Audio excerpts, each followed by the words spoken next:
একেবারে ভোটার অভিযান শুরু হলো আজই। মেয়র ফিরহাদ হাকিম তিনি নিজের ওয়ার্ড 82 নম্বর ওয়ার্ডের বাড়িতে বাড়িতে গিয়ে এই অভিযান করেন। সেই ছবি আপনাদেরকে দেখাচ্ছি। চেতলা স্কুটিনিতে মেয়র ফিরহাদ হাকিম তালিকা হাতে ঘুরলেন। মেয়র বাড়ি বাড়ি গিয়ে তালিকা মেলালেন ফিরহাদ হাকিম। 15ই মার্চের মধ্যে রিপোর্ট চেয়েছেন তৃণমূল সুপ্রিমো মমতা বন্দ্যোপাধ্যায়। ভোটার লিস্টের সঙ্গে এপিক কার্ড মিলিয়ে দেখেন ফিরহাদ হাকিম। সেই ছবি আপনাদেরকে দেখাচ্ছি।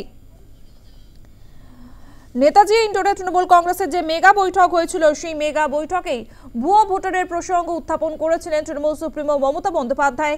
তারপরেও আমরা জানি যে বৈঠক হয়েছিল, সেই বৈঠকেও এই বিষয়টি নিয়ে আলোচনা হয়। সেই নির্দেশ দিয়েছিলেন তৃণমূল সুপ্রিমো মমতা বন্দ্যোপাধ্যায়। 15ই মার্চের মধ্যে রিপোর্ট চেয়েছেন মেয়র ফিরহাদ হাকিমের কাছেই। আজ থেকেই সেই ভুয়ো ভোটার অভিযান শুরু করে দিয়েছে তৃণমূল কংগ্রেস।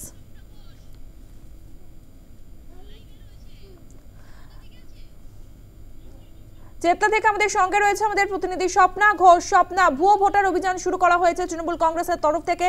নিজের ওয়ার্ড 82 নম্বর ওয়ার্ড থেকেই এই অভিযান শুরু করেছেন মেয়র ফিরহাদ হাকিম। আজ আর কোথায় কোথায় ঘুরলেন, কি কি মূলত চেক করে দেখলেন, কি জানালেন মেয়র?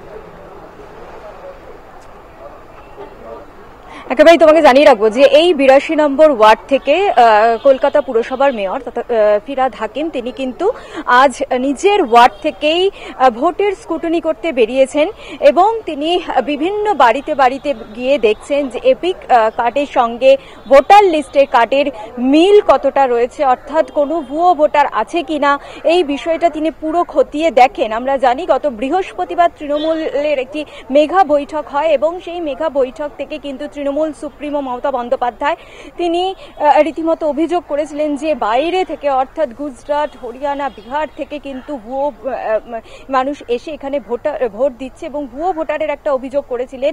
এবং তারপরেই কিন্তু কালীঘাটে বৈঠক হয়। কালীঘাট বৈঠকে কিন্তু ফিরহাদ হাকিমকে কলকাতা পুরসভা মেয়র তথা মন্ত্রী ফিরহাদ হাকিমকে দায়িত্ব দেওয়া হয় যে 15 দিনের মধ্যে লিস্ট তৈরি করতে হবে, অর্থাৎ এই এপিক কার্ডে ও ভোটার লিস্টে যার নাম আছে কিনা, সঠিক ভোটারের নাম আছে কিনা, পুরো বিষয়টা খতিয়ে দেখে লিস্ট তৈরি করে জমা দিতে হবে।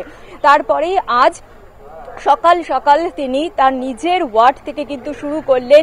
তিনি নিজের ওয়ার্ডের বিভিন্ন বাড়িতে গিয়েছেন এবং সেখানে এপিক কার্ডের সঙ্গে ভোটার লিস্টে যাদের নাম রয়েছে পুরো বিষয়টা তিনি খতিয়ে দেখেন। এবং তিনি যেটা বলছেন আমাদের কাছে, তিনি সাংবাদিক বৈঠকে তিনি বলেছেন যে সাংবাদিকদের সামনে তিনি বলছেন যে কয়েকটা জায়গায় অর্থাৎ কয়েকটা বাড়িতে কিন্তু যারা মৃত হয়েছে অর্থাৎ যারা গত হয়েছে তাদের নামও এখনো পর্যন্ত ভোটার লিস্টে রয়েছে।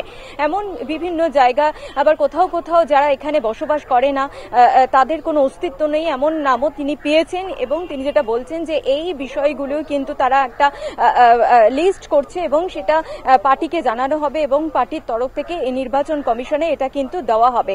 মুখ্যমন্ত্রী তথা তৃণমূল সুপ্রিমো মমতা বন্দ্যোপাধ্যায়ের নেতৃত্বেই কিন্তু বিভিন্ন জায়গায় মন্ত্রী থেকে শুরু করে ব্লক সভাপতি থেকে শুরু করে ব্লক আধিকারিক থেকে শুরু করে বিধায়কদের প্রত্যেককে কিন্তু দায়িত্ব দেওয়া হয়েছে যে এই ওয়ার্ডে ওয়ার্ডে যেতে এবং বাড়িতে বাড়িতে গিয়ে ভুয়ো ভোটার আছে কিনা, অর্থাৎ এপিক কার্ডের সঙ্গে ভোটার লিস্টে যাদের নাম রয়েছে সব মিলিয়ে দেখতে হবে। এবং নির্বাচনের আগে তুমি বলতে পারো একেবারে ময়দানে তৃণমূল নেমে পড়েছে কোনো রকম যাতে ভুয়ো ভোটার না থাকে, অর্থাৎ বিভিন্ন বাড়িতে তিনি যাচ্ছেন, বিভিন্ন জায়গায় যাচ্ছেন, ঘরে ঘরে যাচ্ছেন, সকলের সাথে কথা বলছেন, লিস্ট মিলিয়ে দেখা হচ্ছে এপিক কার্ডের সঙ্গে ভোটার লিস্টের কিন্তু দেখা হচ্ছে। এই মুহূর্তে তিনি তৃণমূল 82 নম্বর ওয়ার্ডে তৃণমূল কার্যালয় এখানে তিনি এসেছেন, কথাবার্তা বলছেন।